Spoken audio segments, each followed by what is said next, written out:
When you invest, you constantly speak about the importance of building competitive moats. What advice would you give to CEOs about how to balance this dilemma, which is essentially short-term profits versus long-term defensibility? Thank you. Well, the answer is to control your destiny, which we've been able to do at Berkshire. So we feel no pressure from Wall Street.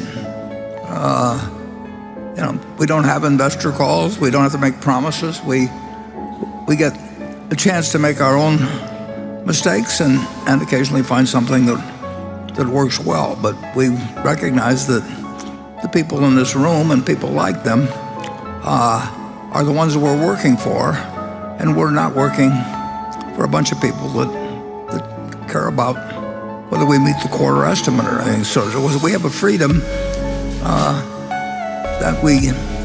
that we get to use, and we're interested in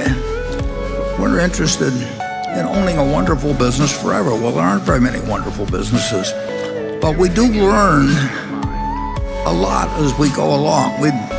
Charlie and I have often mentioned how we learned so much when we bought See's Candy, which we did.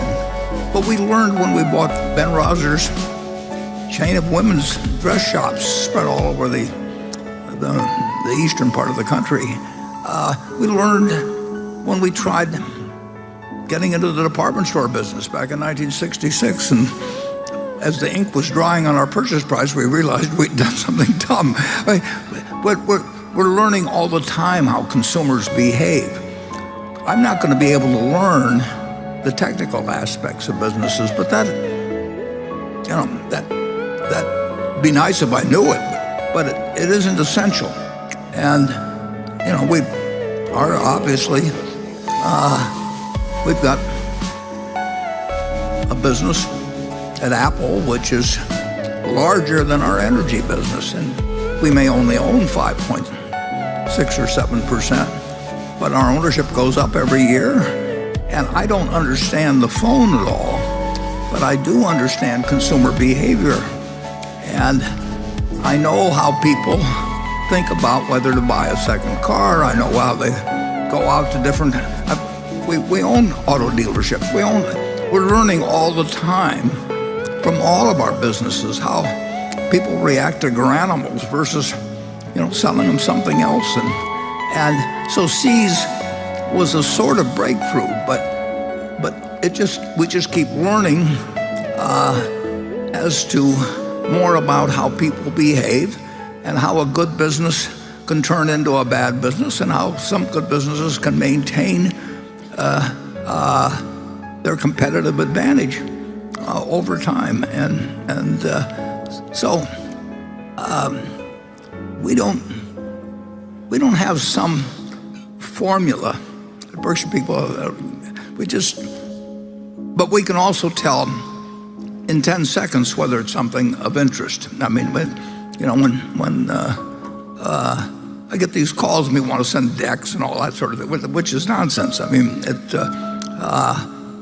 a bunch of guys sitting that get paid for drawing up these projections of the future and everything like that. If they knew the future, we don't know the future, but we do know certain kinds of businesses. We know what the right price is, and we know what we think we can project out in terms of consumer behavior and consumer threats to a business, and that's what we've been about, and that's what we'll continue to be about.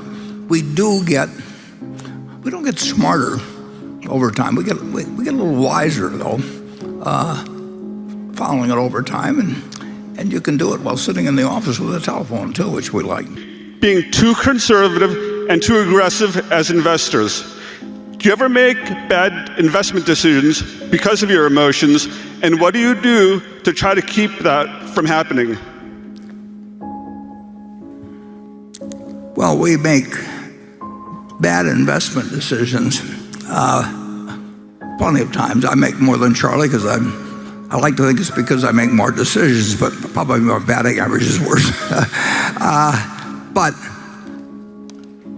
I can't recall any time in the history of Berkshire that we made an emotional decision. That, I know the movie had Jamie Lee in there, but that was for laughs. I mean,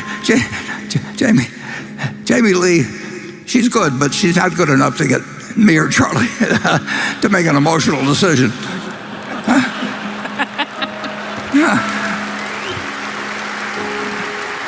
Charlie, I'm sure you have something to add on that. Well, it's a different movie than is shown at most corporate meetings. Yeah. But have we ever made an emotional decision? No. Oh, yeah. That's in business we're talking about. Yeah. No, you don't want to be a no emotion person in all of your life, but you definitely want to be a no emotion person in making an investment or business decision. You can argue that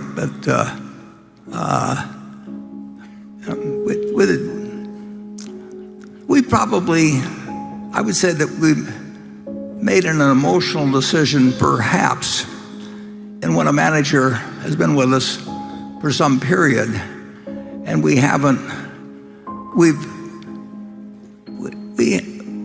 ignored the fact that perhaps they weren't quite what they were earlier. But our businesses are so good that they run better sometimes. I've talked about Wesco, for example, the wonderful Louisville incentive, and it ran on automatic pilot for a while, but I don't think we suffered by it. But you can argue that if Charlie and I hadn't liked Louis as much as we did, we might have spotted it a little bit early, but I don't think it made any difference in the results. Would you agree with that, Charlie? Yeah, I agree totally with it. And I'm glad we behaved the way we did at Wesco. By the way, we bought the thing for a few tens of millions and it became worth $2 or $3 billion. Yeah, that wasn't common in the savings and loan business, as you may have noticed. They really went crazy in that industry, and we had a wonderful guy in Louis. And we didn't go crazy. Yeah, we didn't go crazy.